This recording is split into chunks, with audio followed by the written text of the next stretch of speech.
In this video, I'm going to show you how to accept friend request on Monopoly Go. It's really easy, so let's jump right into the video.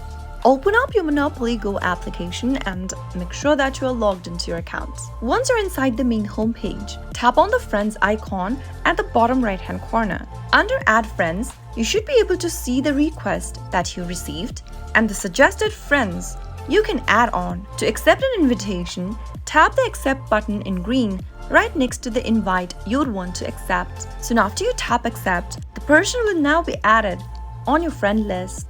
Tap on the timeline option and you should be able to see the friends that you've accepted the friend request from. After accepting a friend request, you might be able to see your friends' game activities, invite them to play or join their game if the game offers multiplayer features. That was how it can be easily done. If the video was helpful to you, go ahead and give us a thumbs up. Don't forget to subscribe to the channel by hitting the subscribe button.